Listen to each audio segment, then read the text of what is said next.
Hello again, and welcome to Faith, Family, and Politics. I'm your host, Joshua Cummins. We made it like... I'm not there. Oh, I didn't know what's going on. There's my name. It's flashing. He's so excited, folks. He is so excited. Well, we did this once before. You'll see it if you're a Rumble user. You'll get to see some behind-the-scenes clips. Anyhow. Exciting. That'll be fun. You'll want to. Yeah, absolutely. I'm getting like signals from over there.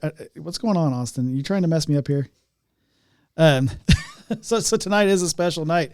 What kind of show are we going to have tonight, Louis? We're going to have a really big show tonight, and thank you for having me. That's our host of Rodriguez Rants, Louis Rodriguez. Where's the cheers? Cheers for Louis. Come on, Austin. Get on it here.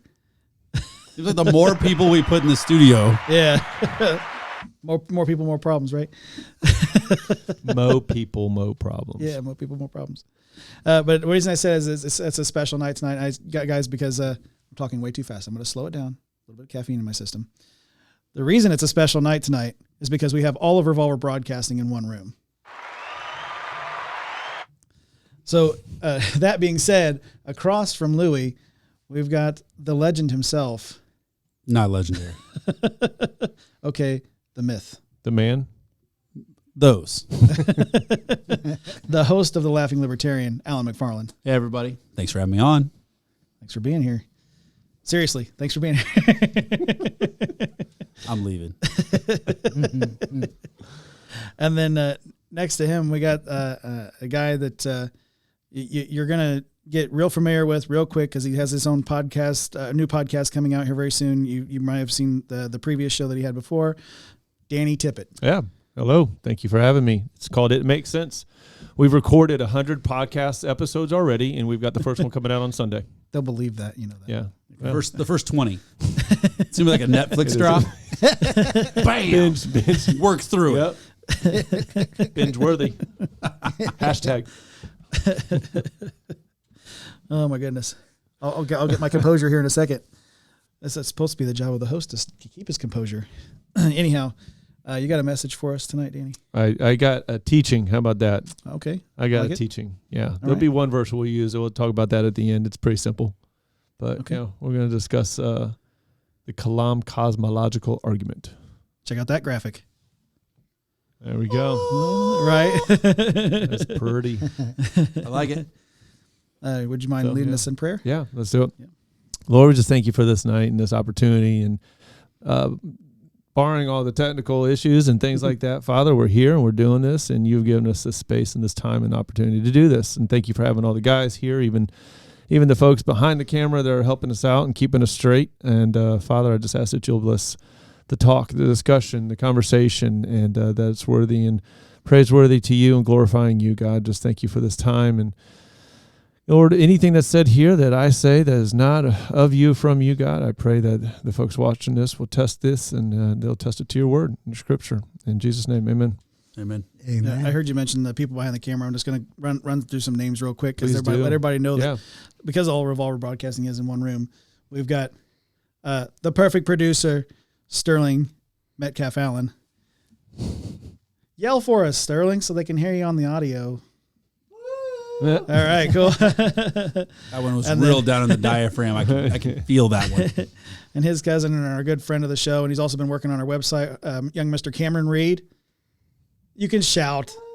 Whoa. That's the loudest he's ever been on the show. And we've also got our young interns, Austin and Ryan. You guys want to give a real quick shout out? They said no. They're just shaking their heads. Oh, okay, there goes Austin. There's a shout out. There's your shout out right there. That was your moment. There's your 15 minutes of fame. I love how we're like the young. Oh, Sterling, we didn't say that about you. He's right in there with us, You're just man. as old as we are. Yeah. He earned it. He earned it. He's a good father. Right. He really is. He's a good father. Is that no? Okay. All right. Let's go ahead and get into the Word of God, I think. All right. So we have a video we're gonna watch first. I wanted to share it about 4 minutes, so I wanted to share that and I'm gonna talk about it. And the Kalam Cosmological argument it's not a, foolproof, when we're talking about arguments for the existence of God, and that's what this is going to be talking about. It's a good argument to have, though. It's got a lot of really good points to it. But there's only 3 points, so it makes it real easy. So I really want to discuss and talk about it today. But there's a couple of notes that I have, and we'll get through this. But Sterling, run that video for us. We'll watch that first.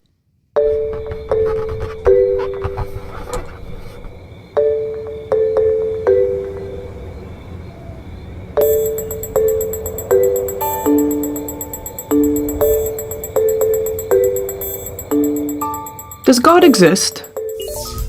Or is the material universe all that is, or ever was, or ever will be? One approach to answering this question is the cosmological argument.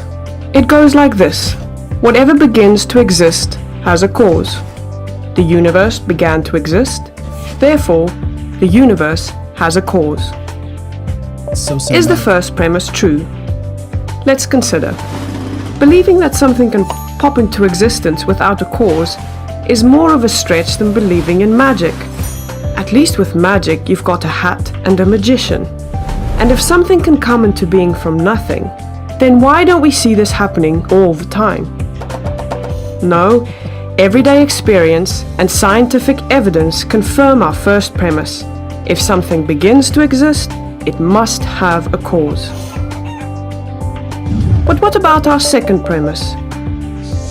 Did the universe begin, or has it always existed? Atheists have typically said that the universe has been here forever. The universe is just there, and that's all. First, let's consider the second law of thermodynamics. It tells us the universe is slowly running out of usable energy, and that's the point. If the universe had been here forever, it would have run out of usable energy by now. The second law points us to a universe that has a definite beginning. This is further confirmed by a series of remarkable scientific discoveries. In 1915, Albert Einstein presented his general theory of relativity. This allowed us, for the first time, to talk meaningfully about the past history of the universe. Next, Alexander Friedman and George Lemaitre, each working with Einstein's equations, predicted that the universe is expanding. Then in 1929, Edwin Hubble measured the red shift in light from distant galaxies. This empirical evidence confirmed not only that the universe is expanding, but that it sprang into being from a single point in the finite past. It was a monumental discovery, almost beyond comprehension.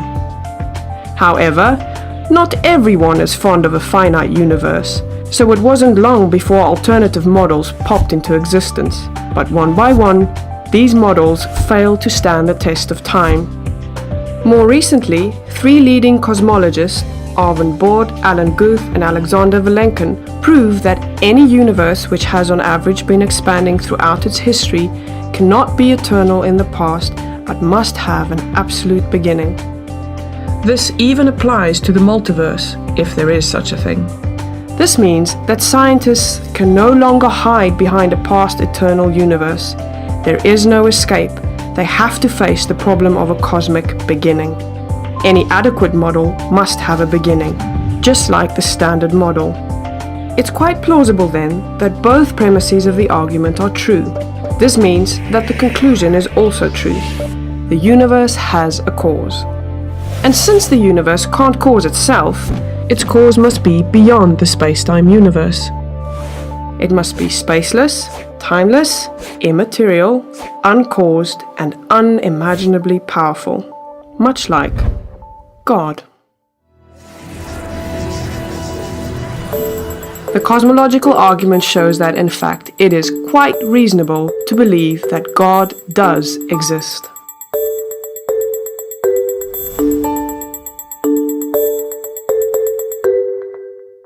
All right. Very interesting. Yeah, it's pretty simple, pretty straightforward. So I'm going to go through these points real quick, and then we can talk about it. And it's 3 simple points.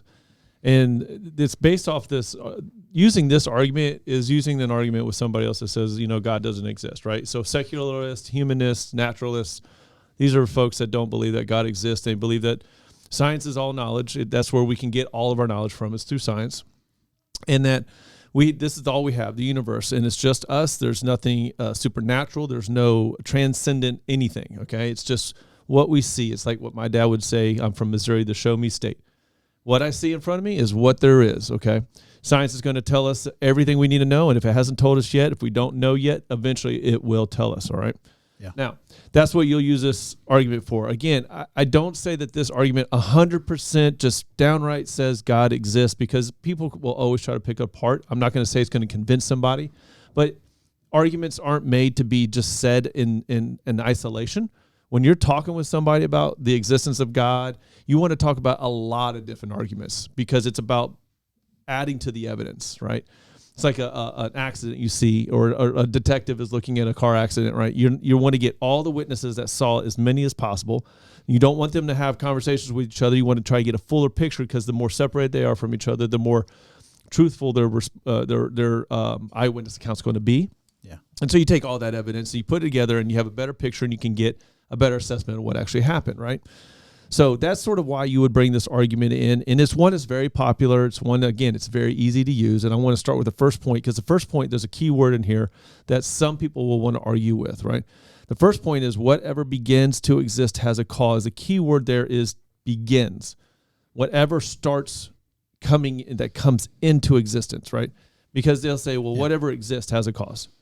Well, I mean, they're going to try to give that to God, right? But God is an infinite being. He's always existed. So this does not apply to him, first and foremost. So whatever begins to exist has a cause. And anything we have seen, I think we can all testify to this, anything we've seen in our lives that we've seen that begins to exist has had a cause. Yeah. Nothing has ever produced something that we have ever seen. Right? It doesn't just go right into existence. It doesn't happen. Right. So the question is, can something come from nothing? And so the question has to be, what is nothing? This is the crazy part, and this is the part that really racks my brain, because none of us here and no human in history has ever experienced nothing. It literally means no thing. And we can't experience that because we've never been in a place or heard of a place, even a black hole is full of energy. It's not nothing. You're gonna because even in that space we would be something. Exactly. So therefore we can't exist. And the funny thing is scientists have tried, even recently with quantum physics, they have tried to say that in a vacuum that they're seeing these particles coming in and out of existence, right? But the thing is a vacuum is not nothing. A vacuum is energy.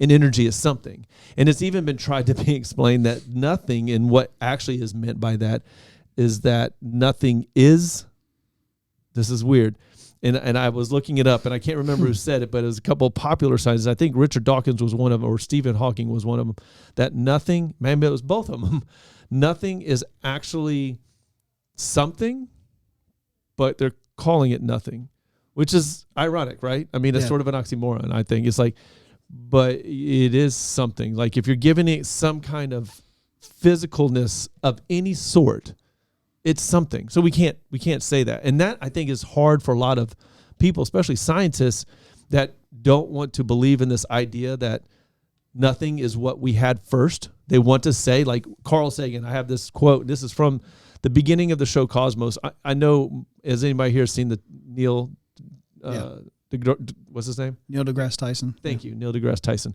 His Cosmos version, Carl Sagan did the original one. Yeah. And it starts off, it says he says the universe is all there was, all there is, and all there ever will be. And it said at the beginning of this video, right? Well, that premise is saying that material, space, time, and matter has always existed. And we've not seen anything to prove that. And especially if you're a scientist and you're using science to prove all knowledge, science actually disproves that point.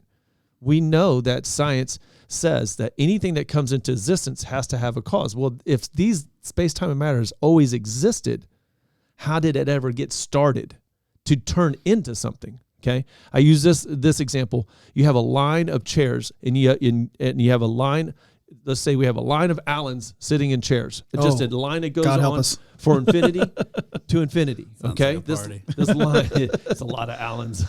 This line never ends. Okay, you're all sitting down, and in order for things to get going, for anything to happen, we have to have Allen stand up. But Alan, you can't stand up till the Alan beside you stands up, and then the Alan beside them, right? But if Alan's always existed, there is no first Alan to actually start the reaction, okay? And so that's what they're trying to tell us. Space, time, and matters always existed, and then all of a sudden, somehow, right, Big Bang, and then we have this massive, very rapid expansion, and we have a universe, okay? And now they're even trying to tell us multiverse without any proof of that. But anyways, let's not get into that. But that's the idea, right? But they're not making a scientific claim because science has never proven this. This is all based on philosophy. It's all based on not even a theory, because a theory, at least to some degree, has been tested and observed, right? So that's why I have a problem with macroevolution, but we won't get into that either. So again, nothing is no thing. So this is something we can't comprehend, something we can't explain, and only something that God could do something with, right? And because of that, and looking at that, we have to understand that, okay, if somebody does not believe in the supernatural, they're automatically going to disregard it. All right. I've been reading, I was just reading, I don't know if you've heard of Cold Case Christianity, and in this book, it's a great book by J. Warner Wallace, and he's a cold case detective, and he was an atheist, and he tried to disprove Jesus and the Gospels by using his cold case detective skills. All right. He became a Christian because of his cold case detective skills, proved that Jesus had to have existed and that Gospels were reliable. And one of the things he says in there is that you're taking your evidence, you're putting it all together, and when you're doing that, when you automatically discount a part of that, you're already biased to it. So if you don't believe in the supernatural, anything that seems supernatural, you're already going to say, no, doesn't exist, can't do it, it's done. So now everything you're doing has to be done through a natural biased lens. So scientists that don't want to take into account all the miracles that are in the Bible, especially in the New Testament, they automatically discount those, and they don't want to give those any credence. So something had to explain them, or they're made up, which they go with the made up route, right? So when we're looking at something with this, they can't believe that anything was nothing because they know how foolish it sounds. They know how foolish it sounds that something was from nothing. So they have to say everything was already in existence. But they have no proof of that as well. And that is also very illogical in the sense that at some point that stuff that's already there just decided it wanted to blow up. I mean, what created the spark? What created the friction if it was all inert and dormant and wasn't moving or anything? Okay. So this argument's already starting out to be pretty good for us. Yeah, it kind of sounds like it can be settled in 4 words. What's that? Let there be light. Let there be light. Don't get ahead of me now. All right. So I want to move on to the next point, which is the second premise. The universe began to exist. All right. So does science say anything about this? And what we just saw was a bunch of stuff, right? I don't know if you guys know who Bertrand Russell is, but he was a mathematical intellectual, and I guess in one sense he was, but he made this, he said, supposed mathematical intellectual made a philosophical claim based on what, that claim that he made in there was that, oh gosh, I can't even remember it. I would love to run it back. And I just lost it. We'll skip that. I think it was, nope, I can't remember it. Anyways, we'll move on. But it does talk on that second point about the universe running out of energy, right? So think about that. If the universe is running out of energy, it had to have started with some amount of energy at some point, right? If we have been in an infinite universe or infinite multiverse, why haven't we already run out of energy? So that's that first point right there, okay? So we know that the universe had to have a point. So it had to have began somewhere. I see you go ahead. I already have a problem with that premise anyway. Right. And just from a scientific situation here, I mean, we already know that energy in the universe doesn't actually go away. It just transfers. So for them to say that it's depleting is completely wrong by their own rationale. Well, in the sense of, are you talking about the expansion part of the universe, or are you talking about just energy itself? Energy in general. Right. I mean, energy as a rule never actually goes away. It just transfers. Okay. So when we're talking about energy in a sense of movement, right? I mean, any energy at all. I mean, the actual like science behind speaking about energy at all. The energy itself always exists. It's kind of the same idea of water on Earth, right? It doesn't really matter how much water you drink, that water is going to be returned to the earth. Right. And so the same amount of water is always around. It doesn't escape. Right. It doesn't actually grow larger. Right. Same with energy. The whole scientific concept of energy is that it doesn't deplete. Right. It just transfers into a different form. Okay, but we can only have so much energy to expand the universe, right? Does it just continue to keep expanding? I mean, no, it cannot. It shouldn't be able to produce more than what's already there. It's a finite amount. Right, and which is even crazier an idea when they talk about the multiverse, that it will infinity. Their idea, their theory, or their thought is a hypothesis, I guess you couldn't even say it's a theory, is that there's going to be a creation of infinite amount of multi-universes from the limited amount of space, time, and matter that we had to start off with. Because there was a certain amount, right? We didn't have infinity amounts. We just had infinity existence, time, right? So the matter was in what they say was a small dot, or whatever you want to call that, had existed. So time was infinite, but space and matter was not. So when you're looking at that, the energy to push that out would expand it out, but at some point it has to slow, right? Maybe it doesn't run out, like vanish, what I'm saying is, but it will slow down. But we do have a point, and we have seen through the guys that have shown that Hubble with the telescope, which was amazing for a lot of it, because we actually got to see this, observing. The universe is not expanding as fast as it was. It's slowing down, but it also came from a point. The fact is, it is expanding. At one point, if it's expanding out, that means it had started in. And it had to have a beginning point is what I'm getting to. It showed a funnel in that video. So we had to have a beginning point. If we had a beginning point, then we know the universe hasn't always existed. Okay, there's that. Yeah. We have to explain how does space, time, and matter that supposedly existed for an infinity could all of a sudden start, right? And then the amount of energy that it would take. If it was a universe that was here for infinity, does that mean it was, and as far as the amount of energy, so we're talking about, let's just say, the difference of an atomic bomb versus a strike of a match. Okay, what amount of energy did we have to be able to see what we're seeing happening right now? Did we have the infinity amount of an atomic bomb to where somehow energy is just being created, which we know energy is not created, right? Because it's neither created nor depleted, right? So that goes both ways on that logic.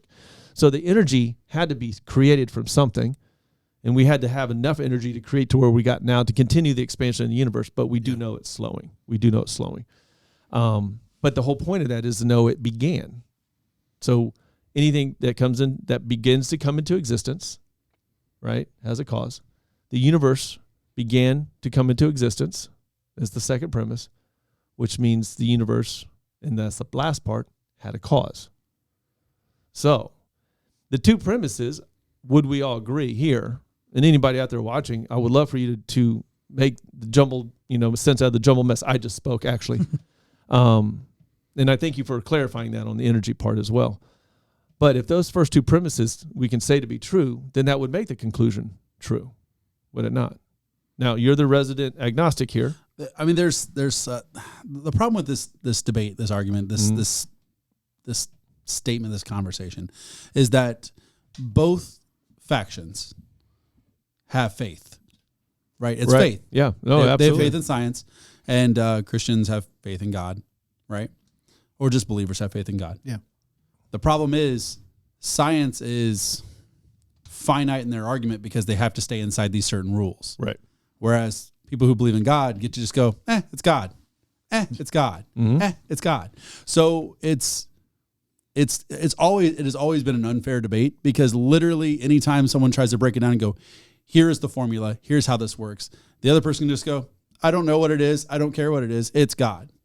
Yeah. And so it's both, great to have that faith. I'm not saying it's wrong. I'm just saying it's to try to pick apart science from a believer standpoint. It's not incredibly fair, because it's literally just like, I don't have to listen to anything you say. I don't care about your numbers. I don't care about your words. I don't care about anything you show me. God, prove me wrong. Well, I can't. Well, obviously God. It's not a really good. It's not. I don't like that comparison. Yeah. But I'm not trying to pick anything apart. I'm just saying. No. It is it's faith. You're bringing up a great point, because that is the problem with science, right? Being a believer I don't discount science.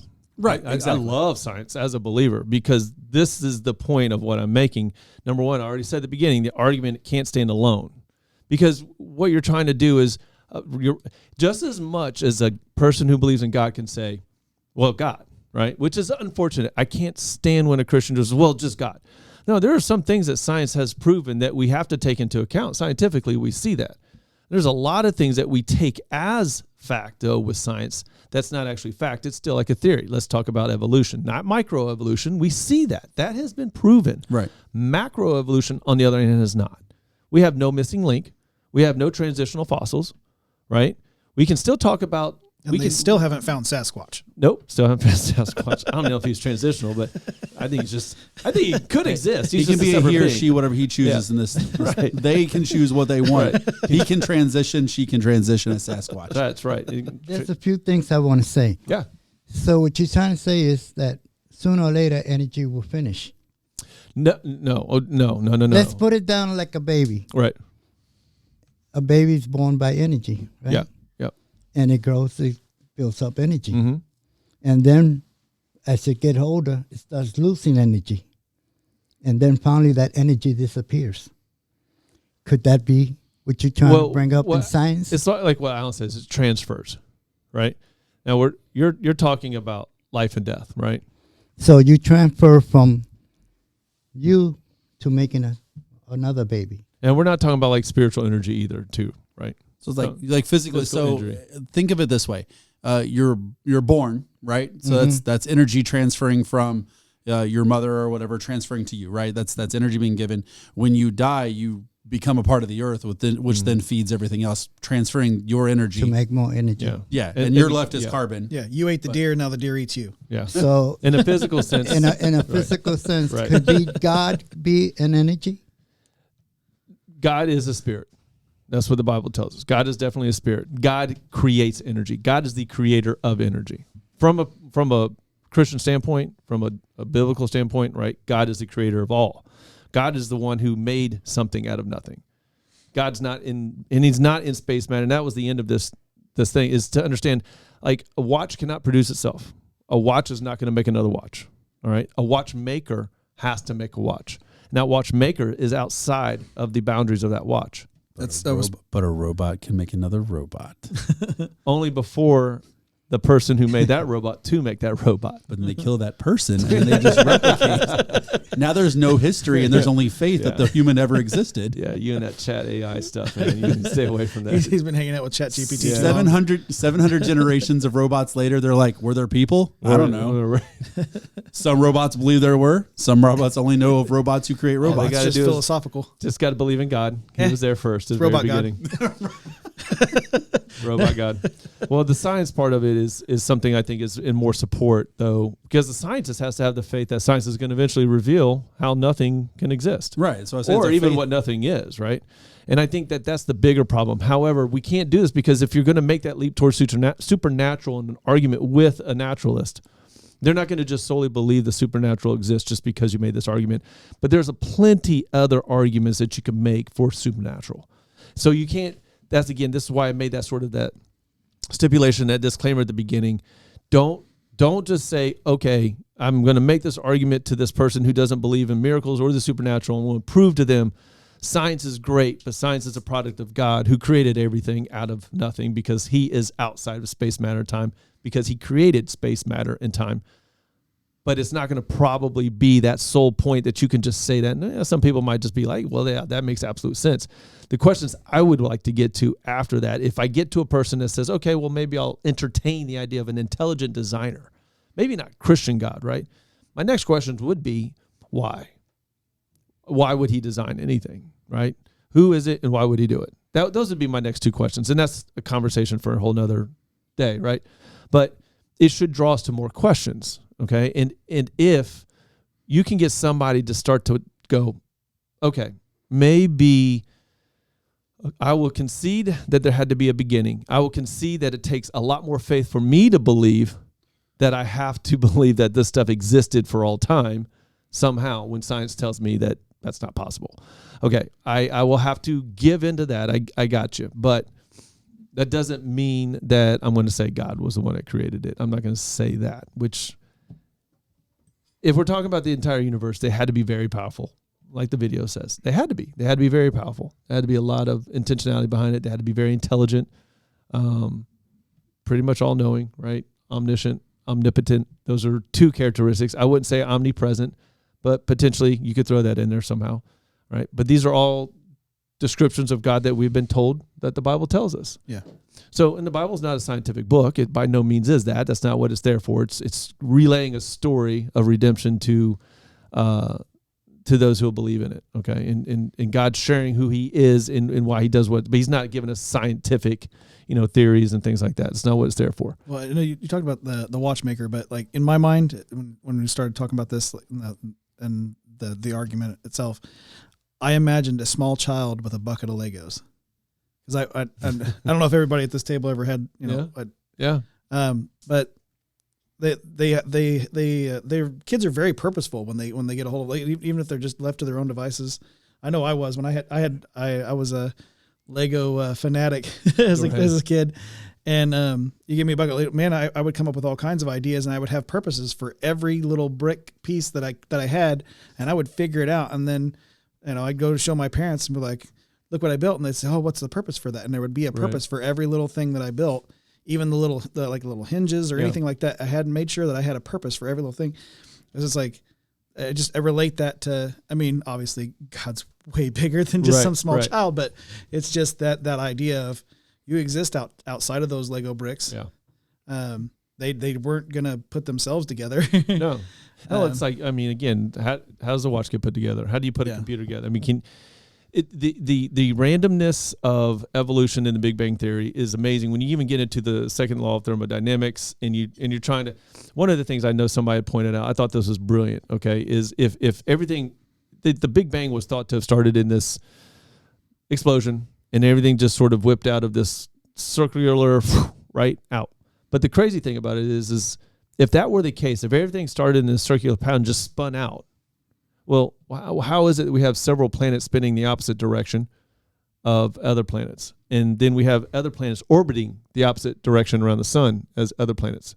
Like it doesn't even make sense when you look at the orbits and the rotations of the planets just in our solar system. Yeah, the physics not to change. mention the universes themselves and how they're moving around. And what's going on in their own universes or their own galaxy, I just said multiverse, but the other galaxies and what's going on. So when we just look at our own laws that apply to us on Earth that we know are here, that are laws that extend into the universe. These are physical laws, right, that extend into the universe. Then we should have all planets rotating in the same direction, all planets orbiting in the same direction, right? And the sun doing the same thing. Yeah, now, I don't know what that would cause, but that's typically what our laws tell us that this should happen. I imagine if you flush a toilet on Mars, that it would go the same. It did go the same direction, right? I never even thought about that. I'm curious. But come on, Elon, get me there. If you lost in that example, think of those merry-go-rounds, right?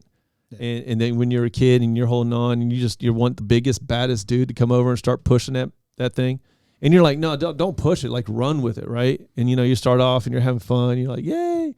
Right. And you're all in the center. And then next thing you know, this big dude's going faster and faster and faster. And then you start to feel your butt sort of scooting out towards the edge. Okay. Yeah. And then eventually it's sort of like I'm holding on for dear life with two hands. Okay. And then if you're lucky enough, you get to fly off. But when you do come flying off of that merry-go-round, you are going to spin the same direction as the direction that the merry-go-round was going as well. Isn't the world, the whole world between and us are all created with atoms? Oh yeah. We're all full of atoms. So that's what builds up a lot of the energy. Yep. Yeah. That's. I'm not saying I disagree with the Big Bang per se. There's the idea that Christians will have. Well, God supplied the energy. Okay, I'm not going to argue that point. When we're talking about this, and the thing I love about this argument is it doesn't even say the word God in it. It just says the word cause. Because cause is something that comes across to a person that's more on the scientific side of things as more of like a not so intimidating, number one. And that we're not here to intimidate in a sense. We're just here to have a conversation, right? I'm going to argue my point. If you're telling me that science says that anything that comes into existence has a cause, then let's apply that to the beginning of the universe. Because we know scientifically the universe had a beginning. So if the universe had a beginning, then we have to see scientific laws apply to that as well. Why don't we? Why don't we is my question. So if we can get somebody to say there was a cause, now the conversation is, well, what's the cause? That's where we're getting to here. That's the point of, that's sort of why I wanted to talk about that tonight, because I think too many times I've heard too many atheists just rail on Christians to say how lacking it is in intellectual thought, how lacking we are as thinkers, or critical thinkers for that matter. And I honestly will agree to some degree that a lot of Christians are, because we do exactly what you said, Alan. Well, God said so, right? In the verse I was going to bring up is, in the beginning, God created. That's Genesis 1:1, right? And it tells us right off the bat, everything from here, God did. Everything from here, God did. But that isn't a scapegoat. Like, there is things that don't shy away from science. As a Christian, you don't have to shy away from science. Don't be afraid of it. It's a great thing. God gave us the ability to observe and experiment and use our brains. And discern. Yeah. Right? And if you even think about the first scientists in the first place, a lot of them were doing what they were doing because they were believers. A lot of them were Christians, and maybe not Christians, but deists and believers in God, in a creator of the universe. And they were doing what they're doing because they wanted to learn more about creation. That's the amazing thing. They respected the work of God. Yeah. One of the point you made, though, I loved when you were talking about evolution and things, and it's kind of the opposite end. Okay, so I don't know. I came across a long time ago, I came across plenty of people who were Christians who basically tried to say that evolution didn't happen, that God put everything here. And I said, that doesn't make sense. Well, why doesn't it make sense? God makes all things. Okay, that's fine. I can understand that, but why would God make dumb things? Well, what do you mean dumb things? Well, do you find yourself to be dumb? Well, no. Do you adapt to your surroundings? Well, yes. Okay, then why would God why would he just make something and just say, okay, when that thing runs its course and it can no longer do its job, it dies off and I'll create something else, when he can just make something, set it and forget it? Why can't he just make a horse and go, okay, when that horse is somewhere and the trees stop growing, the branches stop being as low as in this environment? Well, the horses with the longer necks now can eat there, so they can actually keep replicating. They become giraffes. Right, exactly. So, I mean, why wouldn't God, being as smart as he is, why wouldn't he just set it and forget it? Why couldn't he just make something that evolves? And micro evolutions, right. And so I've just, early on, I dealt with a lot of people who were like, it's evolution or creation. And I'm like, that's not true. Right. You can have both. They can both exist simultaneously. Yeah. And they absolutely do. Yeah, and I find it even interesting that some evolutionists, and when I say evolutionists, understand that the ones who don't believe in God, they believe that evolution is not the origin of the universe.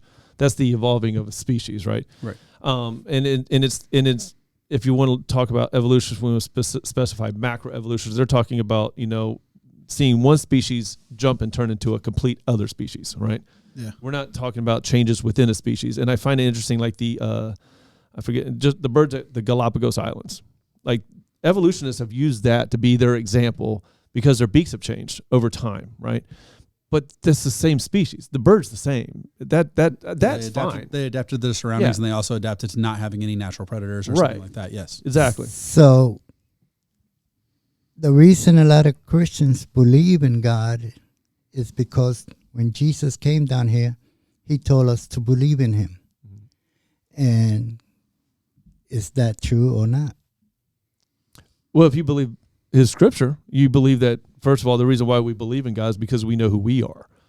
I think we don't, and then this is sort of maybe getting off topic, but I'm going to say this very quickly. A lot of people believe in God. Satan believes in God. The angels believe in God. The demons of hell believe in God.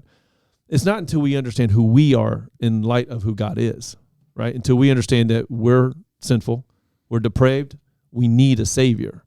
That's when we believe in God to the next level of where we have faith and we decide to say, hey. Could it be that we are creating God and believing in God? Now, I will say this, and I bet Alan will attest to this, that is a claim on the other side, that God is man-made. God is man-made as a crutch, which is funny because, I needed that crutch. That crutch is exactly what I needed. And I think that's funny because the irony of saying that he's just a crutch for mankind. Well, yeah, because I'm weak and I'm fallible and I make a lot of stupid mistakes and I absolutely am limping a lot through my life. Yeah, I could use Jesus the crutch. Could use for that sure. 1,000-foot crutch. Exactly.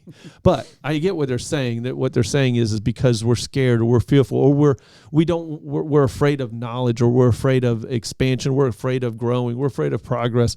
We start to make up what people say fairy tales. So we have to believe in God to keep our faith up. we believe and in I hope we believe in God because of what we know He did for us, and because of what He did for us, we love Him, right? And so our faith is dead without works.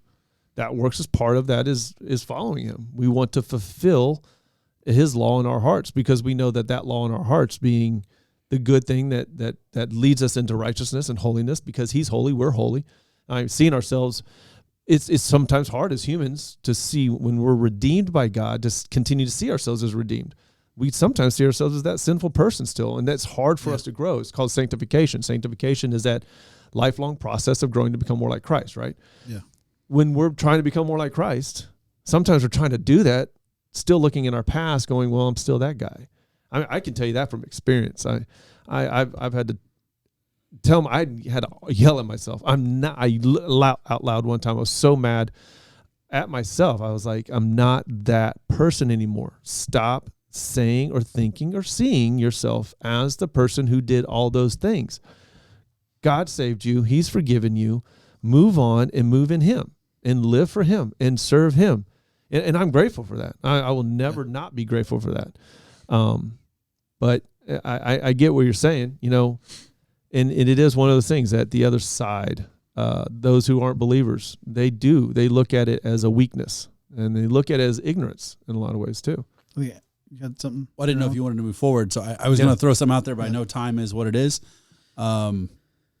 Just a softball pitch there. Throw it up. Or did I throw it up? No. Here we go. No, I will say that this conversation has evolved. But where's it? Hey, Austin. Do we have that? Where's that? But try it again, Alan, real quick. I have to say that this conversation evolved. He still missed. Man, that's it. Okay, we're going to move on. Moving on. He'll get it later. That's it. What if? All right. What if the universe is a sandbox? Okay. God doesn't care about the sandbox, but He cares about humanity and all living things here. What if our God is God over people, not over the universe? What about that? So why would you say that? I'm just saying, I'm just trying to know why you're asking that question. It's not to pick it apart. It's not to break it down, but I've thought about this concept before, right? We think of God in context to us. We think of God in context to our planet, right? The life. We don't think about the rock. Right. We don't think about what God thinks about cobalt. Sure. Right? Sure. Yeah. But we think about how God affects our lives previous and after, during, obviously. But what if God exists solely for the people? For people, and instead so we don't have the universe. What if the universe is a giant sandbox and God is like, "Hey, go play in it. I don't know what this stuff is. I don't care. Oh, okay. This stuff doesn't matter to me. I got you. I came.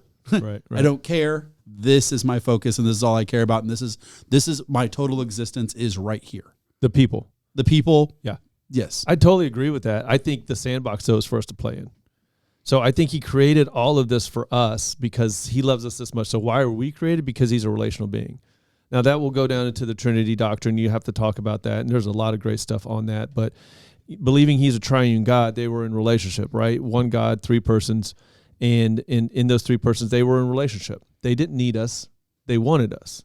He created us because He loves us, because He wanted us. So God never needed us. But I agree with you completely. He created this sandbox, threw us in it because He wanted to have a relationship with us. Now, free will is something that He did allow. Otherwise, there is no love without free will. You can't have love without free will. It's just not possible. Well, I'm playing with the idea that the sandbox was here and He wandered into it. Oh. Yes, such as you built the terrarium in your house. Right. Yes, you created life here. You care about the life here. You change and adapt and do everything you can to it, but you didn't necessarily build the apartment that it's in. So my question would be, how did the sandbox get here? I mean, that's up for debate, but I'm just saying, can we even, if we're going to ask somebody who is looking at it from a scientific perspective to say, hey, God made this, can we also accept that maybe God didn't make that, but God exists inside of something that's greater than God? Sure. I wouldn't go that route. But one of the things that humanists or naturalists will argue this is that there is no God. Because there is no God, there's no free will. Because there's no free will, there's no purpose. We shouldn't even be asking why questions. I actually my first podcast episode, for It Makes Sense, was actually on 3 questions, right? Do we have purpose? What happens when we die? And I can't even remember the first question. I don't know why I keep blanking on those. But one of the things that the guy kept adding, this guy was a naturalist. One of the things he kept saying was, it was so funny. Well, we shouldn't even be asking these questions. Why doesn't really matter. It's just how. And that's really when you look at somebody who doesn't believe in God, everything's about how for them. They don't want to approach why, because why starts to get into those transcendent questions. Why do I have purpose? Well, where's my purpose come from? Well, if I don't believe in a God and there's nothing outside of me, then purpose has got to come within me. And then, well, I screw everything up. So how does purpose come? So people just tend to want to stay away from those why questions, or there's these temporary ideas of purpose that they have, making it from one goal to the next goal, to the next goal, to the next goal. But when they run out of goals, and because they don't feel there's any purpose in their life, there's a lot of issues that happen at that point. So the idea is what is my overarching purpose? Why am I here? Why am I created? Yeah. Well, that's very simple for a Christian. We're created because we're here to worship God. We're here as image bearers. We're here to know and finally believe and understand this hole in my heart is I've been missing him, because sin has created a separation between me and God. And that sin, creating that separation, requires me to need to feel this hole. Well, God sent his son to die for me, to die for those sins, which then fills that gap, that hole, once I accept that. And because I'm accepting that, he shows me, he reveals to me, this is your purpose. Your purpose is several things, but ultimately is to glorify me. And glorifying me is not just one thing. It's not just living on earth and just saying, oh, I love Jesus, and going around and just telling everybody that. That glorifying is living in him and what his goal is and what his purposes are and what he is desiring to see for all humanity. Because we don't know who's going to accept Christ and who's not. So our job is to tell everybody. This is why people have such a hard time with evangelicals, is because we want to tell everybody, not because we want to throw our beliefs and opinions on others for control, because we know what God saved us from. We want everybody else to feel the same, that same salvation, that same experience of forgiveness. Because regardless of how good you think you are, deep down inside, we all know there's things we screw up on. There's things that we mess up. There's things that we feel guilty for or shame for. And because we're created the way we are, I think this is the craziest thing. People say, well, why is there good in the world? Why is there evil in the world? Well, there's evil in the world because sin exists. There's good in the world because God exists. Everything good is a fingerprint and evidence of God's existence. You have the great good qualities of who you are because God's fingerprints on you, because you're his Picasso, right? And I'm not trying to say that because Picasso does all these weird, crazy, sort of surreal paintings, okay? You're a very handsome man, all right? I already told you that earlier. I sent you all those other emojis. Okay. All right. So anyways. I don't like to reiterate to everybody this information. Just keep it moving. I'm uncomfortable there. But I think we have to have this idea that when we're talking to somebody who just doesn't believe in God, there's a lot of implications I don't even think they take into consideration. When there's no God, where do we get our ethics and morals from? If we're depending on human beings for that, why haven't we evolved from evil? We've been around for a while. Maybe not as, depending on what you believe, if it's a young earth or an old earth. We've been around for a while. Why do we still do evil if we know it's wrong? Depends how we okay. The perception of evil is really what we're looking at, right? I mean, one thing that's evil to you is completely different when they tell you the story, right? That's why they say that the winners, the victors always give you the history. Everybody's point of view is different. Just because you see somebody, I don't know, rob a place, it doesn't mean that they're trying to make sure that those people don't have the money as much as they're trying to make sure their kid's eating, right? There are those situations that you would talk about, right? But those are like a high percentage chance of what we would consider evil if we were the victim of it. Then there's pure evil. So you're saying if we're the victim of it, but what if we're removed from that? What if we're not the victim of it, but we know somebody robbed somebody else? I mean, it depends. I mean, a lot of people would still look at it as evil. Right. Because they don't know they see the action without seeing the circumstance. Right. And then where does that moral standard come from? That's the issue, right? Yeah, I mean, typically we, as humans, period, just like several species, we are a community species. We are a communal species. We typically, that's why when you see, generally speaking, something happen to someone who's handicapped, for instance, it is natural, even among inmates, murderers, things like that. They will stand up for that person. Right. We are a communal species. But again, if we see something, we see the action, we don't understand the underlying circumstance. So by and large, most of the things that we see as evil or bad is usually a circumstance of their life, and it's our perception and their perception of their own lives that they're trying to overcome. Then there is actual pure evil, I think. Right. But even then, even if we drop the big H guy from Germany and we say that's pure evil, his perception was that he was not being evil. Right. And that's the problem, though, isn't it? Right. So the problem with that is that if we believe what Sam Harris, an atheist, says, we're just doing everything for the well-being of human beings. My question is who's defining that well-being? You or Hitler? I mean, we are, as a communal species, we actually, all animals have instincts, period. And we're not above being an animal in some way, shape, and form. Right. But do we put a lion in jail for murdering a wildebeest? Do we put a lion in jail for murdering a wildebeest? Do we consider a lion killing a water buffalo murder? Well, because we don't consider them to be on the same level as us, so we don't. We consider them just to be animals, right?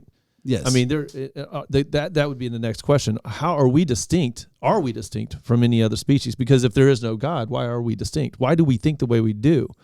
I tell a person who tries to tell me that morality is subjective.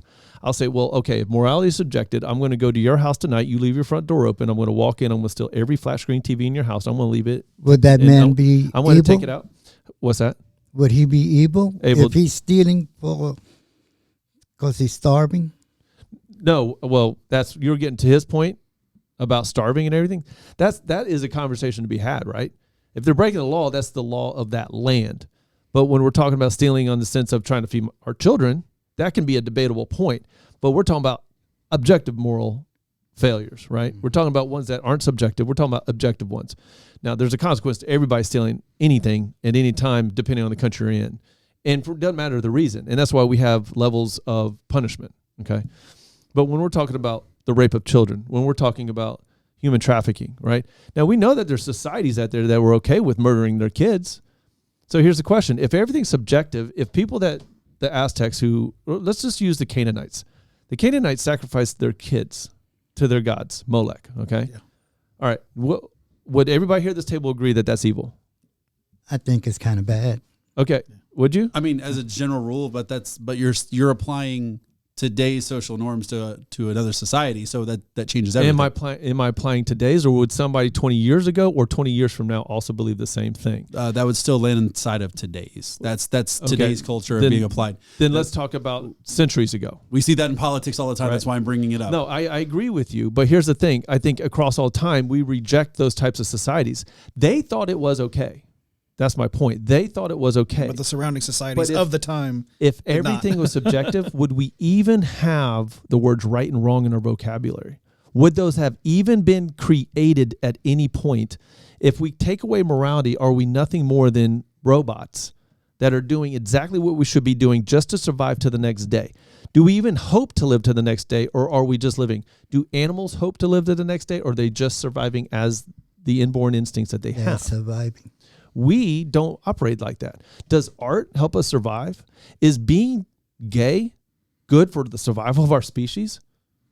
Do you see what I'm talking about? Like, we don't. Yeah. Those things aren't applied to the animal kingdom. Do we sit and appreciate music for the survival of ourselves?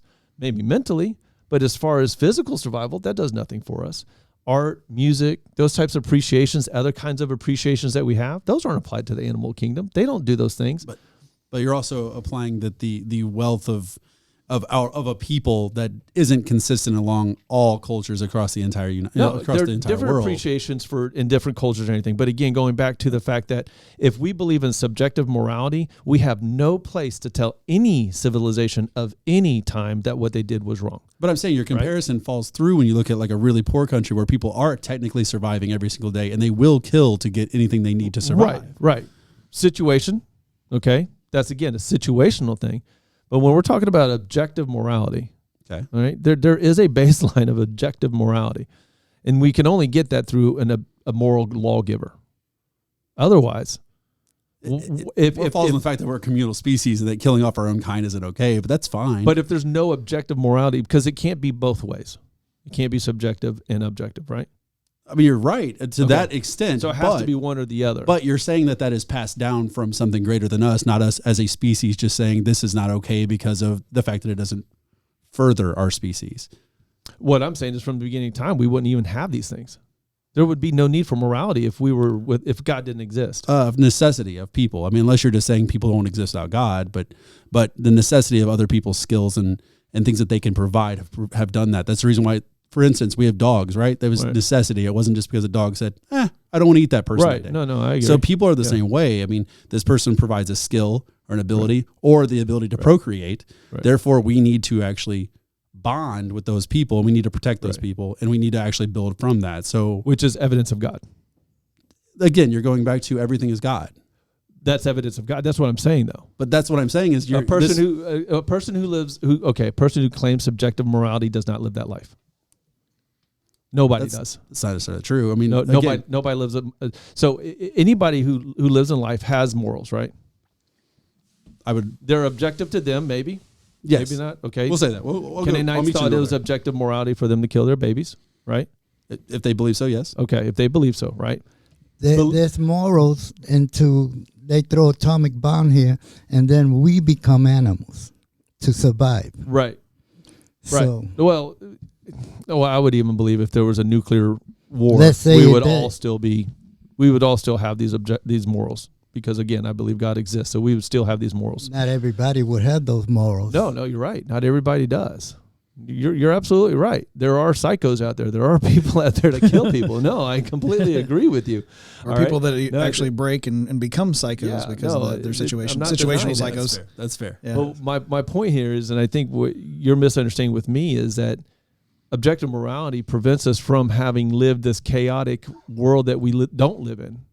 Like, we see sin is rampant. We see psychos. That's part of sin. The reason why people choose to do evil things that they consider to be good is because they're sinful.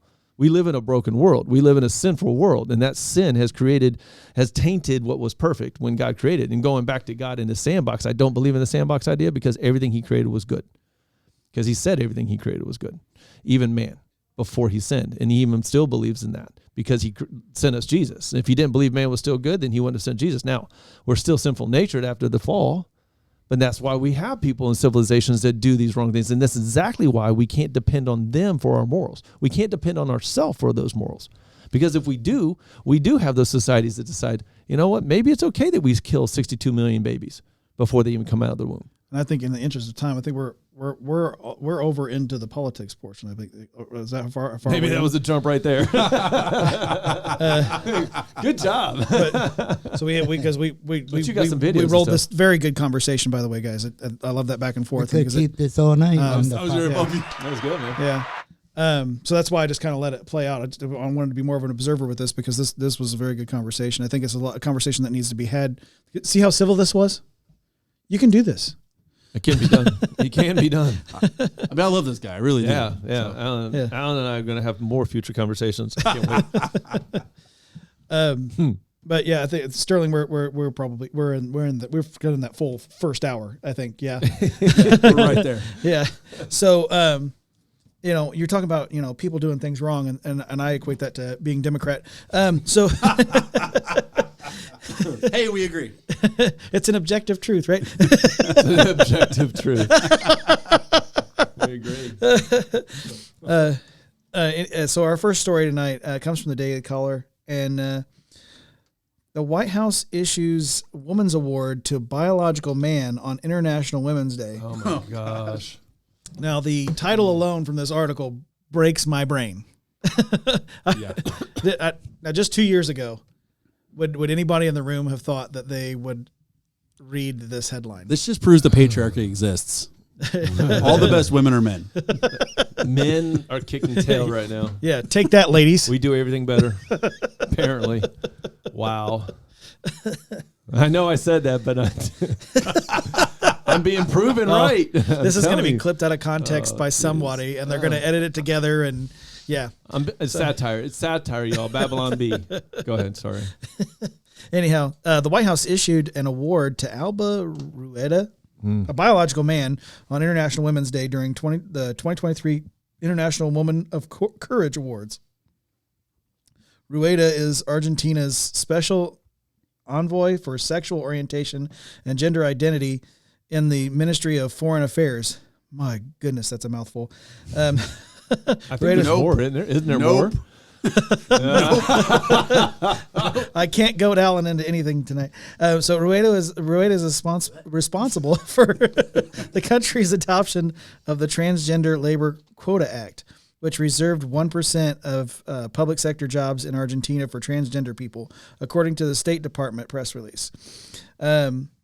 Quote, now in the 17th year, the Secretary of the State's IWOC award recognizes women from around the world, the globe, who have demonstrated exceptional courage, strength, and leadership advocating for peace, justice, human rights, gender equality, and gender equity and equality. Those two get conflated so much nowadays. They do, absolutely. That's a whole other thing. And the empowerment of women and girls and all their diversity. There's just women. That's it. There's nothing outside that. Often at great personal risk and sacrifice. That was from the press release. In Argentina, Alba Rueda is a transgender woman. This is also part of the quote. Alba Rueda is a transgender woman who was kicked out of classrooms, barred from sitting for exams, refused job opportunities, subjected to violence, and rejected by it says her family, but it's his family. It's a male. Okay, guys. Yeah. Secretary of Defense Kathleen Hicks said as Rueda's received. My goodness, that's a hard name to say. Rueda received the award from the First Lady Jill Biden and Secretary of State Anthony Blinken. Yeah. Did you say Abe Lincoln? Sorry, it was popped into my head. Quote, but in the face of these challenges, he worked to end violence and discrimination against the LGBTQI plus, man, that thing just keeps getting alphabet soup, community in Argentina. Several leftist individuals and organizations celebrated International Women's Day by upholding biological men, including the ACLU of Indiana. Thanks, Indiana. That's our home state. Democrat Representative Cori Bush and Canadian Prime Minister Justin Trudeau. I'm not surprised by Justin Trudeau, old Prime Minister blackface. Oh, got me. I was going that way. Hey, bro. you got the good conversation. I get the jokes this time. That was good. That was That's good. a fair trade-off. I was like, I know he got me on the blackface. So what do we think about a guy getting Woman's Award on International Women's Day? I think she's brave. Courage. She had courage. So much courage. Courage. So much. I can't do it. I just yeah. I would hate to be a woman right now. Like, but you totally can be. I throw on a dress, you know. But I would be so pissed off. I don't understand. I was just talking actually to my daughter about this, and there was a video going around, a viral video going around of a guy having a conversation, and he was asked if who would he have sex with, the most beautiful trans woman in the world. Yeah. That's on the At Whatever podcast. Yeah. Or an old woman. He was like, no, I had sex with the oldest lady in the world because I would be gay if I at least wouldn't be gay. Yeah. Yeah. And the two girls just went off on. These are actually biological females and actual women. Part of the brainwashing. Yeah. Oh, what in the world? I love the ones like, you wouldn't be gay, and he's like, how would I not be gay? It's still a dude. It's a dude. Yeah. What? I can't be around you. You're just hateful. But that's the thing, right? That's fine. That's okay. As long as you and that trans person are in the same place, seems like my day's all right.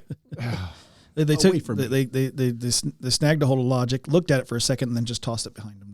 I don't need that. It doesn't make sense. And they're the party of science. That's what doesn't make sense to me. It's like, I don't get that. No, that doesn't make sense. I don't get that. It doesn't make sense. So frustrating. Might have to do that as a segment on your show. Yeah, it will come up, I'm sure. It boils my blood. It really does. The party of science doesn't seem to understand chromosomes, but they act like they have an extra one. Right. That is a really good way of putting that, Alan. Okay, you remember back in the day, there was I was gay or I was cross-dresser or transvestite, right? Yeah, so you just dressed up as a woman, right? But you didn't believe you were actually a woman. You just dressed up as a woman. You just thought you looked pretty, dressed like a woman. Right, okay. Yeah. So now the transvestite, I guess, no longer exists because you don't actually have to claim to be a woman and then change into that woman. Which, you can't obviously change into a woman, but get the parts added or chopped off or whatever you want to do. Okay, you don't even have to do that anymore. Like the swimmer, right? Leah didn't just. The more stuff has been coming out of the bath. Willie Thomas, right, Alan? Right, yeah. Willie Thomas. Walking around the bathroom, just, naked, butt naked. And I'm like, how does anybody look at that and go, there's no way. I heard of a volleyball team that was kicked out of their locker room for the guy that was on their volleyball team.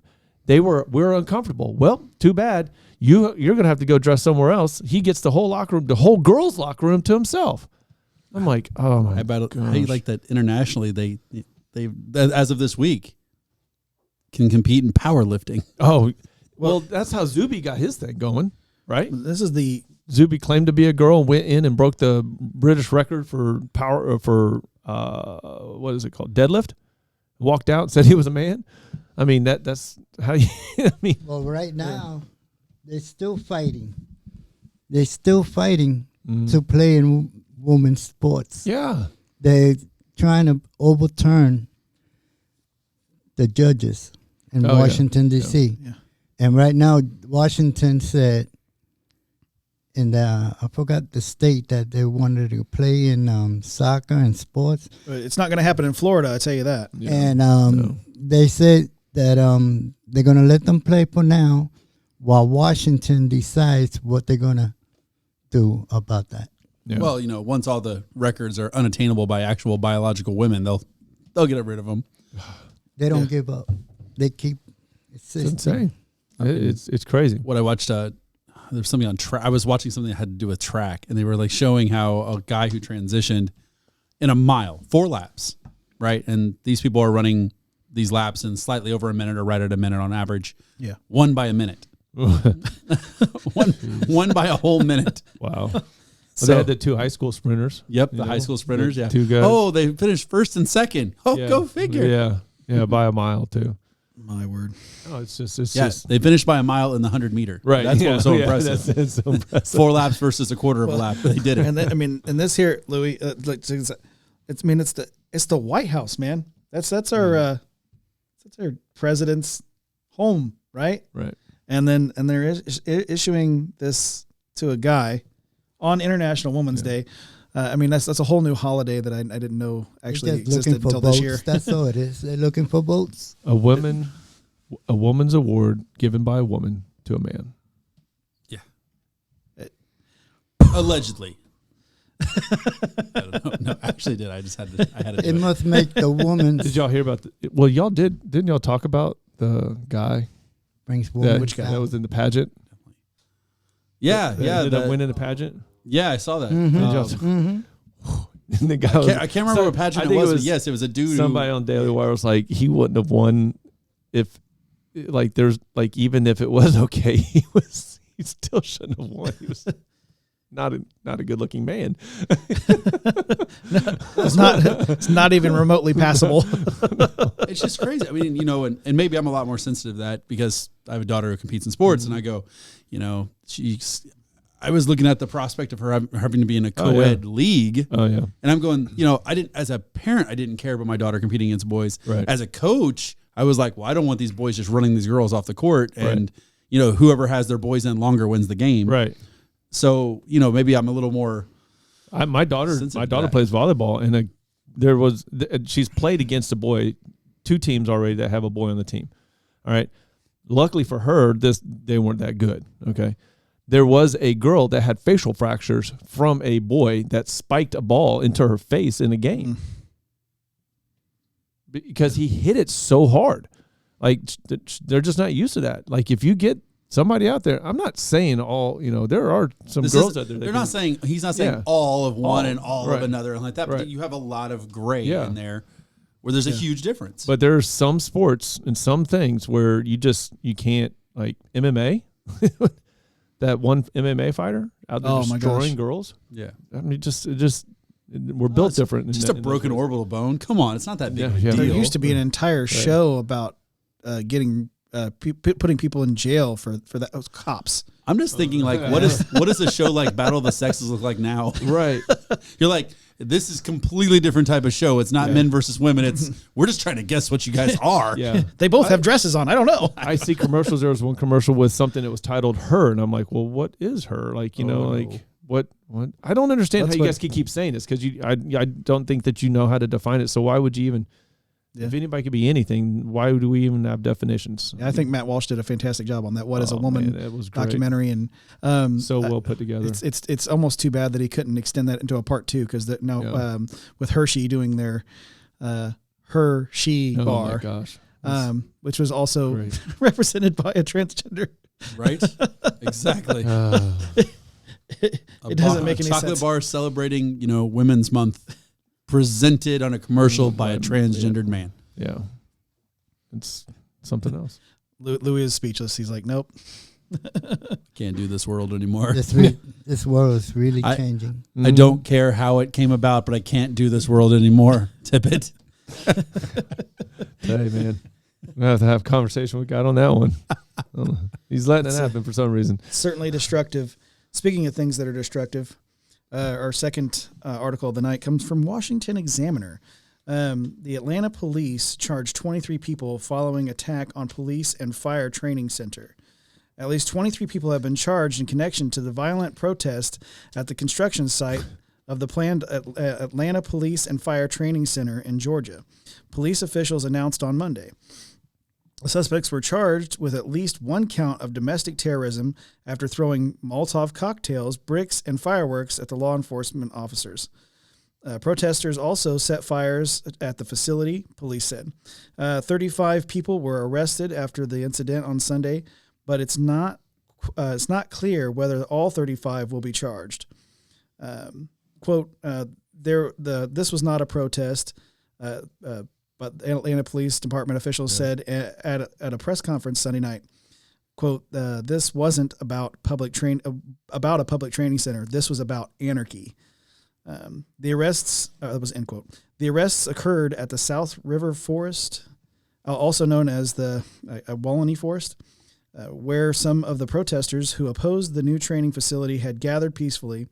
On one side of the forest held approximately 1,000 people at a music festival. On the other side, however, several hundred people marched to the construction site, according to event organizers. Quote, music is not a crime. Protest is not a crime. People lawfully exercising First Amendment rights cannot be held criminally liable for their actions for the actions of others, end quote. The Atlanta Solidarity Fund said in a statement. Many of the people arrested were from out of state, and 2 were from out of the country. One protester that says I think all you need to know right there, that 2 people were from out of the country. Most of them were out of the state, from what I understand, that were arrested. One was from France, one from Canada, according to the list of arrests by WSB-TV.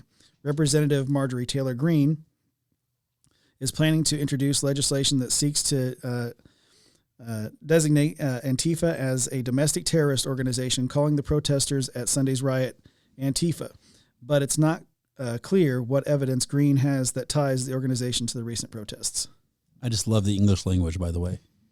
Yeah. Yeah. Police charged 23, right? Mm-hmm. But that was after 23 charged the police.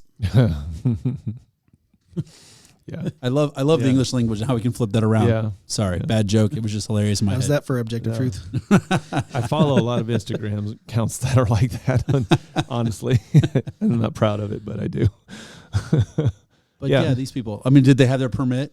Mm-mm. That's what matters in No, America. the people with the music festival did. Yeah, they did. Okay. Yeah. 1,000 people. There were 1,000 people at the music festival, and they sure had their permit, and they were doing their protest, and it was peaceful. And I think that's what you're supposed to be doing. Yeah, that's fine. Yeah. All day long. No, the chief was right when he said that these were criminals, not protesters. And that's how it was for the summer of 2020, the summer of love, right? Yeah. That was, those weren't protesters, even though they were mostly peaceful. Now that we're finding out the January 6th was mostly peaceful. Those people that went to Atlanta earlier, I know you guys heard that the one guy was killed. And they tried to sit there and blame him on the cops. He shot at the cop. Right. He shot at the cop. And the cops retaliated. And he returned fire. What do you expect is going to happen? Yeah. He's a criminal. I'm sorry, I don't like that anybody died. But if you're going to shoot at a cop, expect to get shot back. Yeah. Oh, I like that guy died. No, I'm not there with you on that one, but I get the sentiment. But I know I don't like that he died. But at the same time, that's Alan's. That's what he expected. I mean, expect that. I wish they would have left him there in the woods so that his energy could have went right back into the earth there. Right. Those poor deer. Evolution at its best. Like this grass tastes angsty. Or the next day, it's like, ooh, that that fired at me. That fired back at me. Oh man, this is bad. This is bad. Sorry, guys. No, you're right. Yeah. Well, they get better. They get better. Well, we talked about objective truths on early in this episode, and some things happened potentially on a date of January 6th, 2021. Mm-hmm. At first, we were told it was an insurrection, and we were shown clips. That's what you were talking about. I thought you were saying that that's the day that Nancy Pelosi finally sobered up from New Year's. Sorry. No, she figured out how to do insider trading even better. About a week. Out a week. Yeah, she figured out insider trading even better. No, but yeah, we were told that it was an insurrection. Only shown video clips of the videos. But then there's this fantastic man on Fox News named Tucker Carlson, and he was able to get a hold of all the tapes, several thousand hours of 60,000. I think it was like 40,000, 400,000. It's like it's a lot. Yeah. We couldn't figure that out the other night on my show. Yeah. 40, 400. I don't know. It's more than you want to watch. Yeah. It's the most footage you've ever seen anywhere. Trust me. Of a guy wearing horns on his head. Yeah. So I think we're going to take a little bit of a look into that. I might have you pause it a few times there, Sterling, so be prepared for that so that we can kind of discuss it as it goes on. But if you wouldn't mind pulling that up. These are the pictures you've seen of January 6th. They're familiar because they've been playing on a loop on every media outlet in America for the last 2 years.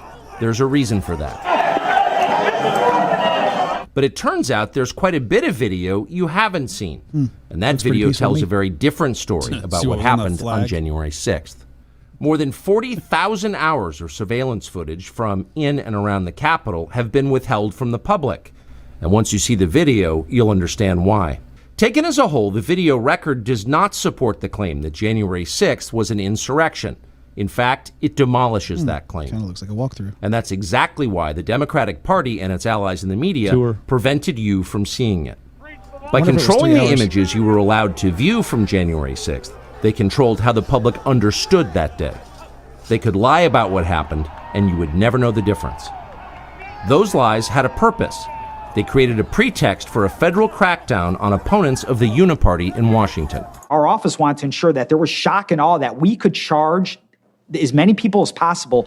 The first thing you notice from viewing the full video record of January 6th is just how many people entered the Capitol building that day. So organized. Hundreds and hundreds of people, possibly thousands, over the course of about 2 hours. The crowd was enormous. A small percentage of them were hooligans. They committed vandalism. You've seen their pictures again and again. But the overwhelming majority weren't. They were peaceful. They were orderly and meek. These were not insurrectionists. They were sightseers. Footage from inside the Capitol overturns the story you've heard about January 6th. They haven't seen Protesters queue up in neat little lines. They give each other tours outside the Speaker's office. They take cheerful selfies and they smile. I mean, that's what anybody They're not does, destroying right? the Capitol. They obviously revere the Capitol. Especially with the lectern. They're there because they believe the election was stolen from them. They believe in the system. Here's the man you've heard referred to as the QAnon shaman outside the Senate chamber. These are not rioters. These are people who wandered over from a political rally. We will not let them silence your voices. After the rally, they walked down Pennsylvania Avenue, where organizers had secured a federal permit to hold a legal rally on the grounds of the Capitol. I know that everyone here will soon be marching over to the Capitol building to peacefully and patriotically make your voices heard. Once at the Capitol building, things began. Peacefully and patriotically Make your voices heard. We heard it. Have you ever heard that on any other network than Fox? Nope. Did you hear that just came out? I think it just came out today or yesterday on another one of these, I guess, where the QAnon shaman was outside relaying. Yeah, they're going to show this one. Was that? Do you have that on here? Yeah. So, okay. let's go ahead. I won't jump ahead. Sorry. Yeah, pop back on. And to get chaotic, Capitol Police officers fired tear gas into the crowd. A few at the front of the herd broke windows. Someone opened the doors, and many hundreds of others just walked in. They're going to make that the story. Of course, they did make it the story. And at the center of it, the single most famous person arrested that day was a Navy veteran from Arizona called Jacob Chansley, often referred to as the QAnon shaman. The so-called QAnon shaman. QAnon shaman. Someone named Q Shaman. Jacob Chansley became the face of January 6th, a dangerous conspiracy theorist dressed in outlandish costume who led the violent insurrection to overthrow American democracy. For these crimes, Chansley was sentenced to nearly 4 years in prison, far more time than many violent criminals now receive. What did Jacob Chansley do to receive this punishment? He put paint on. To this day, there is dispute over how Chansley got into the Capitol building. But according to our review of the internal surveillance video, it is very clear what happened once he got inside. That's it. Virtually every moment of his time inside the Capitol was caught on tape. The tapes show that Capitol Police never stopped Jacob Chansley. They helped him. They acted as his tour guides. This one's locked. Here's video of Chansley in the Senate chamber. Capitol Police officers take him to multiple entrances and even try to open locked doors for him. That didn't die that we day. counted at least 9 officers who were within touching distance of unarmed Jacob Chansley. I do want to note, he does state that they took him to multiple entrances. Yes. Right? So, for sake of argument, other than the rest of the video you see, yes, during actual de-escalation tactics, you would guide him to try to get him out of the building. Right. So, at some point, they were like, "All right, this guy isn't doing anything bad. Yeah, we'll go with it, but let's see if we can just get him to leave." Okay, I mean, they could have forced him, but they didn't, and he wasn't causing a problem. Yeah, but it's just they were trying to de-escalate and move him out, but he didn't do anything like they said he did. Yeah. I think the man deserves an Oscar and an Academy Award. I think the police officer who supposedly got crushed in a door, who's actually walking with him, deserves one of those too. Yeah. Free Jacob. Okay. Let's see the rest. Chansley. Not one of them even tried to slow him down. Chansley understood that Capitol Police were his allies. Video shows him giving thanks for them in a prayer on the floor of the Senate. Watch. Thank you, Heavenly Father, for giving the inspiration needed to these police officers to allow us in this building. Contrast the reality of what Jacob Chansley did in the Capitol building on January 6th, the indisputable facts recorded on video, some of which has never before been seen, with the depiction of Jacob Chansley that you've seen in the media for more than 2 years. He's a terrorist, they said. He should be killed. Shoot him. Shoot him. Why? Like, if you burst into the United States, what do you want? If he was dressed like Bin Laden, would you have shot him? Shoot him. Shoot him. It makes you wonder, who are the violent extremists here? Not Jacob Chansley, and the video proves that. But you would never have known from the media coverage. The people sitting in the chairs American flag. need to be sitting in a jail cell. Chansley is in a jail cell. He's been there for months. If he was in fact committing such a grave crime, why didn't the officers who were standing right next to him place him under arrest? They were their buddies. Until now, no one could even prove that even happened. But it did. Okay. Subscribe. That's the end of that one. I can't tell you how mad it makes me when I hear it. If he looked like, how about if he acted like? Right. You know what I'm saying? Like, that, I don't understand that those are the same people who are saying that police officers are bad and they shoot and kill, certain races at a higher rate when statistically it doesn't really, whatever. Yeah. I'm just saying it's not what you look like, it's what you act like. And that's what they want. And that's what they want us to focus on, while they continue to tell us to focus on whether it's skin color or how they dress or nationality or culture or ethnicity or whatever. Like, he brings that up knowing it's about how you act. But yeah. So what if why do you want me to focus on a how you look? woman? What if you look like a blonde woman who happened to just climb through a window? Because they had no problem shooting that person. Yeah. Ashley Babbitt. How about if he would have been black? wearing that outfit. You think he would have got through all those? I'm surprised he didn't say that. Well, I did notice just one crime that he committed that day. What was that? That outfit. That was. Yeah. He called the fashion police because that was not a good choice. I sort of envy the horns. I'm not gonna lie though. The horns are pretty amazing. Yeah, those are pretty cool. And the stars on his face are on point. Someone put that on his face. There's no way he did that himself. It's too on point. Yeah. It's good. I think that those cops were very professional when they were there. Yeah. Him. Except for Shooty McGee, the one Shooty McGee. It's like, that one guy, he probably panicked. Yeah, the officer that shot Ashley Babbitt, he actually doesn't witness her coming through the window. She's actually coming through a window to stop someone else. Yeah, and as she does, she pulls that other person away. She's actually leaning towards the window at that point. He's got the gun just kind of waving around a corner, shaking his hand. So there's no professional. Why does he even have his job? I have no idea. There was actually nothing. A hero. There was. I know, why does he have? There's no opportunity, means, or intent. There's no way he could have explained that. You can't tell me because all these people were coming in at once. You know what? You weren't being attacked. There's video to prove that. She wasn't attacking you by any means. And who stares down their sights with? Well, no, he wasn't even looking at it. He was just aiming around the side, right? Right. Yeah. So he wasn't even sighting in. Plus, no officers died that day. I don't know if you guys know that. It's been proven now. Yeah. So they started off with it was 7 and 4. And four people died that 5, day. Yeah, and then it ended up at 5. Yeah, I think that's what I heard Biden say. 5 people died that day. And they went down all the way down to 1, and it was Officer Sicknick. As they said, it was a fire extinguisher that got knocked over his head. And all of them are just different AOC personalities. And when they crashed through the fence, they said they hurt those cops that were holding the fence. Yeah. Mm-hmm. They didn't get cops hurt. just opened the fence actually, and in the video, the video actually shows Officer Sicknick not walking being attacked around at all. Yeah, afterwards, very energetically waving people by. So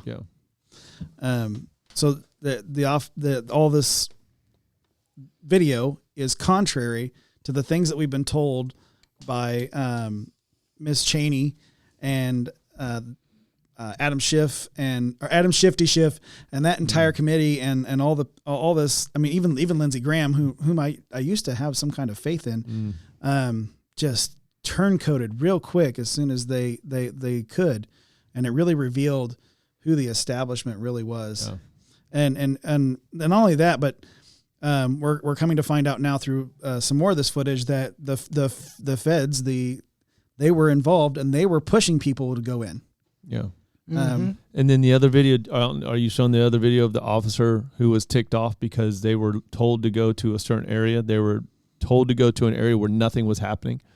They had a bunch of officers over there. Didn't actually have that video queued up. Oh, but, yeah, he was ticked. There's a lot. There's a lot. This is a setup. I mean, like you said, thousands of hours of stuff. And but one man in particular named Ray Epps, which I think we've all heard that name at some point. This man was definitely he's definitely a federal officer, and he was telling people, let's go to the Capitol building, let's go riot. Yeah. He's screaming at the top of his lungs. Yeah. And then in the video, what you actually hear is the crowd around him doing what we would all do. That's a Fed. Right. That is a Fed right there. Yeah. Don't listen to him. That's a Fed. Yeah. So I think that what actually happened, and I think as the video evidence keeps coming out more and more, you're going to find out that most of the damage that was done by federal officers or encouraged via entrapment. Yeah. By these federal officers. Well, like the video, the short that we put up on my video, which is coming out later this weekend. Yeah. There's actually an officer. We know it's an officer. We know it's a Fed. There's a broken window. We don't really know how the window was broken, but he's breaking the glass. And when someone tells him to stop, a guy holding a flag tells him to stop, he turns around and realizes there's a camera on him. He shoves the guy with the flag and then points at it and blames the broken window on the guy with the flag. Yeah. Because the guy says, don't go in that window. Right. And now, there's a camera on me. Yeah. It's this guy's fault. Yeah. He did it. Mm-hmm. Yeah. But the video tells the entire story. So, you know, and that I couldn't believe that the guy backed down. Because we talked about that. Oh, if someone would have shoved me like that, oh my God. It was all the left false news. Yeah. it wasn't nothing truth about whatever happened there. Yeah, someone shoved me like that, they would learn an objective truth real quick. And that being said, I think we'll get closing prayer and we'll get the heck out of here. Sounds great. Lord, I just thank you for these guys. I thank you for this conversation, Lord. I thank you for just you just being who you are. And I'm thankful that you did create. I'm thankful that you created us. I know a lot of people say this world is just too bad to live in. Don't even want to bring kids into this world anymore. But God, I am grateful for life. I'm grateful for these guys. I'm grateful for Revolver Broadcasting and Faith, Family, and Politics. And God, just what you have put on Josh's heart and these guys here that brought me in and allowed me to be here and just share my heart. God, I just ask that you'll continue to bless all of those that are listening and watching. And Father, I pray that they do their own research. God, we're not telling them what to think. We just want them to think. Just think, period. Just take some time, do some real research, dig into everything. Don't read headlines, don't read articles.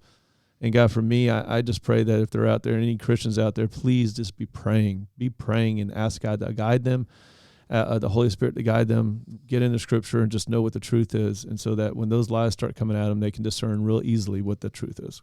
Lord, thank you. Just love you in Jesus' name. Amen. Amen. That was host of the It Makes Sense podcast, Danny Tippett. Thank you for joining us for sure. No, thanks for having me again. We got to remind people they can actually check that show out right here on Revolver Broadcasting, wherever we're at, on all the places. All the places. You got to do it. It's great. All the places. The YouTubes, the Rumbles, the Facebooks.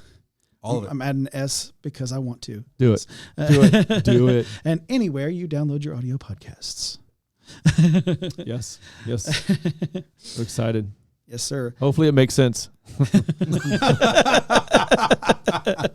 Didn't take that into consideration. Do you ever look back at it and like, yeah, okay, this didn't make sense. But I did. We completely redid an entire episode because it didn't make sense. Yeah. So you be the arbiter and you comment and let us know so that we know we can retool on the show if we need to. That's funny. Next to him, the host of Laughing Libertarian, you know him, you love him, Alan McFarland.